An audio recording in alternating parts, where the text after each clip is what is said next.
नमस्कार दोस्तों, आपका स्वागत है आपके अपने YouTube चैनल ज्योतिषोलॉजी में। आज की वीडियो होने वाली है बेहद खास, तो प्लीज वीडियो के अंत तक बने रहे और चैनल को सब्सक्राइब करना न भूले। दोस्तों, महाभारत की कहानी युद्ध के बाद समाप्त नहीं होती है, बल्कि महाभारत की कहानी तो युद्ध के बाद शुरू होती है। माना जाता है कि वर्तमान युग महाभारत की ही देन है। महाभारत को हिंदू धर्म का 5वां वेद कहा जाता है। तो दोस्तों, आज के इस वीडियो में हम महाभारत के अनसुने रहस्य के बारे में बात करेंगे। तो चलिए जानते हैं महाभारत के 9 रहस्य के बारे में। तो आज सबसे पहले महाभारत का परिणाम की ही बात करते हैं। महाभारत युद्ध के परिणाम स्वरूप पांडव संख्या में कम होने के बावजूद जीत गए और कौरव संख्या में पांडवों से कहीं अधिक होने के बाद भी हार गए। इसका कारण उनके कर्म को माना गया, नीति और अनीति की राह पर चलने को माना गया, विधि के विधान के पक्ष और विपक्ष में खड़े होने को माना गया। पांडव युद्ध जीत गए और श्री कृष्ण ने पांडवों में सबसे बड़े भाई युधिष्ठिर का राज तिलक करा दिया। जिनका राज तिलक स्वयं भगवान के हाथों से हुआ हो, उनका विनाश कैसे हुआ? क्या हुआ जब हस्तिनापुर की राजगद्दी पांडवों के हाथों में आ गई? पांडवों ने हस्तिनापुर पर कब तक शासन किया? वे आखिर कैसे मर गए, या वास्तव में उनकी हत्या कर दी गई? और सबसे महत्वपूर्ण बात, भगवान कृष्ण के साथ क्या हुआ था? ऐसे कई सवाल मन में उठते हैं। आइए जानते हैं।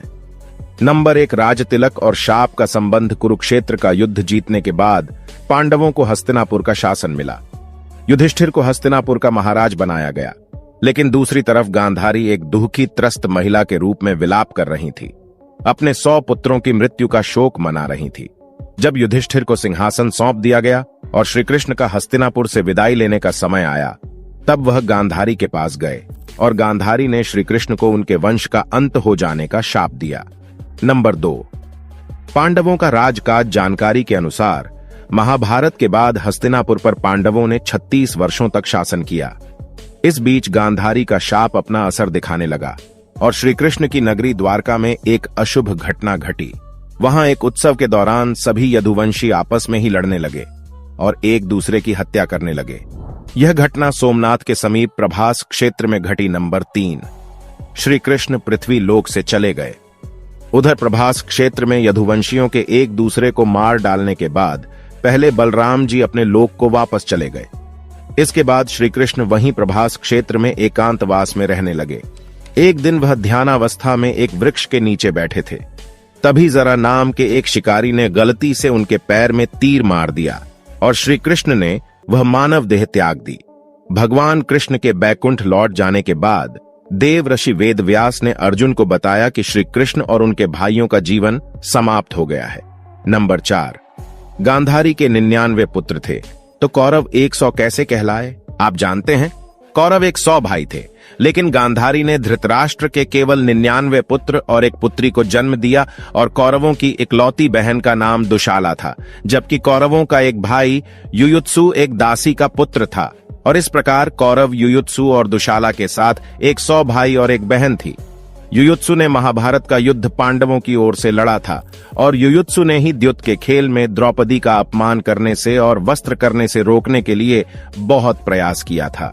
नंबर 5, फिर हुई कलयुग की शुरुआत। जानकारी के अनुसार श्री कृष्ण जी जिस दिन बैकुंठ को लौटे, उसी रात को 12 बजे से कलयुग का प्रारंभ हो गया। वेद व्यास जी से श्री कृष्ण के प्रयाण की सूचना मिलने पर युधिष्ठिर अपने प्रपौत्र परीक्षित का राज तिलक करते हैं। फिर अपने सभी भाइयों और द्रौपदी के साथ हिमालय की ओर चले जाते हैं। महाभारत के अनुसार हिमालय से वह स्वर्ग चले जाते हैं और इस यात्रा में एक कुत्ते के रूप में आए यमदेव उनका मार्गदर्शन करते हैं। नंबर 6, इस यात्रा का परिणाम जैसे जैसे सभी पांडव हिमालय पर ऊपर की तरफ चढ़ते हैं, वे एक एक करके गिरने लगते हैं और उनकी आत्मा उनका शरीर छोड़ने लगती है। यह क्रम द्रौपदी के साथ शुरू होता है और भीम की मृत्यु पर समाप्त होता है। उनकी मृत्यु के कारण उनकी इच्छाओं, आकांक्षाओं और उनके गर्व के कारण होने वाली परेशानियों से जुड़े हैं। केवल युधिष्ठिर ही थे जिन्होंने किसी भी चीज पर गर्व नहीं किया। इस कारण केवल वही जीवित रूप में हिमालय के ऊपर स्वर्ग के प्रवेश द्वार पर पहुंच पाते हैं। नंबर 7, स्वर्ग और घटनाएं। स्वर्ग के प्रवेश द्वार पर भगवान यम कुत्ते के रूप को त्याग कर अपने असली रूप में आते हैं और युधिष्ठिर को स्वर्ग में प्रवेश करने देने से पहले उन्हें नरक में ले जाते हैं। नरक में युधिष्ठिर अपने भाइयों और द्रौपदी को अपने पाप स्वीकार करते हुए देखते हैं तो उन्हें उनके पापों से मुक्ति दिलाते हैं। इसके बाद भगवान इंद्र युधिष्ठिर को स्वर्ग ले जाते हैं और उनसे वादा करते हैं कि उनके भाई और द्रौपदी भी जल्द स्वर्ग में स्थान ले लेंगे। नंबर 8, क्या सच में महर्षि वेदव्यास महाभारत के लेखक हैं? दोस्तों, अब मैं आपसे एक सवाल पूछता हूं कि महाभारत की किताब किसने लिखी थी? मुझे पता है कि आपका जवाब होगा कि महर्षि वेदव्यास ने, लेकिन मैं आपको बता दूं कि यह एक अधूरा सच है। अब आप पूछेंगे क्यों? तो मैं आपको बता दूं कि महर्षि वेदव्यास ने महाभारत की कथा को सिर्फ बोला था, जबकि महाभारत का लेखन महादेव और पार्वती के पुत्र गणपति ने किया था। मित्रों, वेदव्यास कोई नाम नहीं है, बल्कि एक उपाधि है जो वेदों के ज्ञान रखने वाले लोगों को दी गई थी। कृष्ण द्वैपायन से पहले 27 वेदव्यास हो चुके हैं, जबकि वे स्वयं 28वें वेदव्यास थे, इसलिए उनका नाम कृष्ण द्वैपायन था। वो महाभारत में घटनाओं के साक्षी रहे हैं, क्योंकि हस्तिनापुर की तमाम घटनाओं की सूचना उन्हीं तक पहुंचती थी और वह उन घटनाओं पर अपनी सलाह भी देते थे जब भी संघर्ष और संकट की स्थिति होती। माता सत्यवती उनके साथ चर्चा करने के लिए उनके आश्रम पहुंच जाती तो कभी हस्तिनापुर के राजभवन में उन्हें आमंत्रित करती। नंबर 9, द्रोणाचार्य का जन्म। यह तो हम सभी जानते हैं कि गुरु द्रोणाचार्य कौरवों और पांडवों के गुरु थे। गुरु द्रोण महर्षि भरद्वाज के पुत्र थे। महर्षि भरद्वाज एक महान वैज्ञानिक, चिकित्सक, वेदा और बहुत बड़े विद्वान थे। एक समय की बात है कि महर्षि भरद्वाज अपनी दिनचर्या के अनुसार गंगा नदी में स्नान करने के लिए जा रहे थे। उसी समय धीताची नामक अप्सरा केवल एक पारदर्शी वस्त्र पहने हुए गंगा जी में स्नान कर रही थी। इतनी सुंदर और कामनी अप्सरा को देखकर महर्षि भरद्वाज उत्तेजित हो गए और उनका अवांछित वीर्यपात हो गया। उस समय वीर्य को न केवल जीवन के बीज के रूप में माना जाता था, बल्कि दूसरे शब्दों में पुरुष का वीर्य एक अति तेजस्वी और बलशाली संतान को जन्म देने में समर्थ था। महर्षि भरद्वाज ने इस वीर्य को व्यर्थ जाने देना उचित नहीं समझा। उन्होंने उस वीर्य को एक पत्ते के दोने में रखा, जिससे एक पुत्र जन्मा द्रोण, यानी दोने से उत्पन्न होने के कारण उनका नाम द्रोणाचार्य पड़ा। तो मित्रों, हम यह कह सकते हैं कि गुरु द्रोणाचार्य पहले टेस्ट ट्यूब बेबी थे, जिसे साइंटिस्ट अपनी बहुत बड़ी उपलब्धि मानते हैं। दोस्तों, ये तो हुए 9 रहस्य, लेकिन इसके अलावा महाभारत में और भी कहानियां पाई जाती हैं। आइए उनके बारे में भी जान लेते हैं। आखिर क्या है अश्वत्थामा के आज तक जिंदा होने के पीछे की असली वजह? मित्रों, इसके पीछे एक बहुत बड़ी वजह है। बहुत से लोगों को लगता है कि अश्वत्थामा को अभी भी जीवित मानना एक अंधविश्वास है, क्योंकि अगर कोई व्यक्ति 5000 साल पहले पैदा हुआ था तो वह आज तक जिंदा कैसे हो सकता है? मित्रों, इस तरह के तर्क वही व्यक्ति कर सकता है जिसे ईश्वर पर या उनकी वाणी पर विश्वास नहीं है। अश्वत्थामा के आज तक जीवित रहने का रहस्य है क्योंकि भगवान श्री कृष्ण ने उन्हें महाभारत के युद्ध में युगों तक भटकने का श्राप दिया था। और अश्वत्थामा के जीवित रहने का उद्देश्य यह है कि जब कलयुग के अंत में भगवान कल की अवतार लेंगे, तब अश्वत्थामा धर्म की स्थापना में उनका साथ देंगे। अश्वत्थामा युगों से भगवान कल्कि की प्रतीक्षा कर रहे हैं। अश्वत्थामा के अलावा 6 महापुरुष और हैं जो कलयुग के अंत में धर्म की स्थापना में भगवान कल्कि के साथ होंगे। अर्थात वे इस कलयुग में सतयुग, त्रेता युग, द्वापर युग से अब तक जीवित हैं और वे सभी 8 सिद्धियों से और दैवीय शक्तियों से संपन्न हैं। लेकिन यह महान दिव्य पुरुष किसी नियम या वचन से बंधे हैं और हम मनुष्यों की तरह वह भी आज इस कलयुग में रह रहे हैं। भगवान विष्णु के कल की अवतार द्वारा मोक्ष प्राप्त करने की प्रतीक्षा कर रहे हैं। महाभारत में परमाणु बम, महाभारत के समय में भी परमाणु बम होते थे। तब शायद उन्हें ब्रह्मास्त्र के नाम से जाना जाता था। जब मोहनजोदड़ो की खुदाई की गई थी तो उसमें कुछ कंकाल मिले थे जिनमें विकिरण का प्रभाव था। अब सवाल यह उठता है कि क्या ब्रह्मास्त्र, जो उस समय इतना विस्फोटक था, वही परमाणु बम था? क्योंकि पुराणों में ऐसे प्रमाण मिलते हैं कि जब भी ब्रह्मास्त्र का प्रयोग किया जाता था तो पूरे ब्रह्मांड में एक तेज गर्जना सुनाई देती थी। हजारों उल्कापिंड आकाश से गिरने लगते थे। आकाश जल जाता था।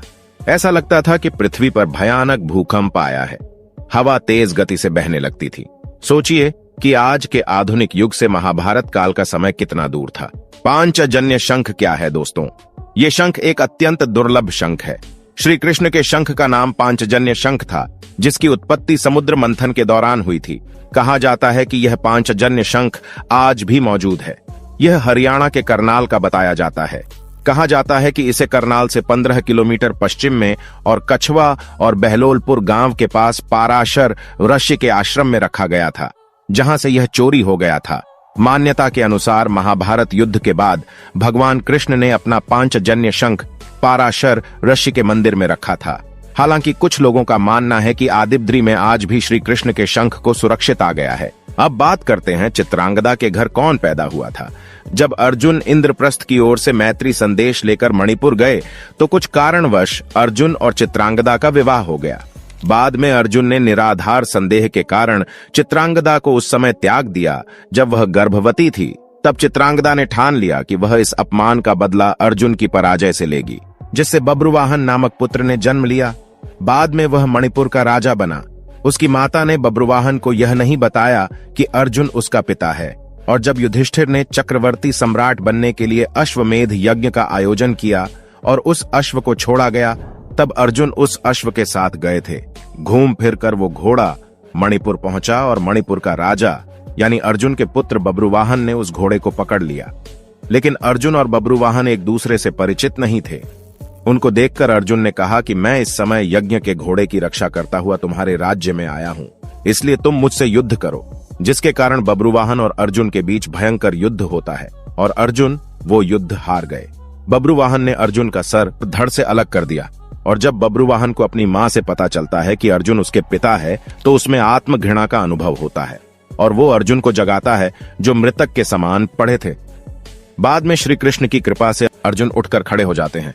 तो दोस्तों, आज की वीडियो में बस इतना ही। आपको जानकारी कैसी लगी? अगर अच्छी लगी तो वीडियो को लाइक करें, शेयर करें और चैनल को सब्सक्राइब करें। धन्यवाद।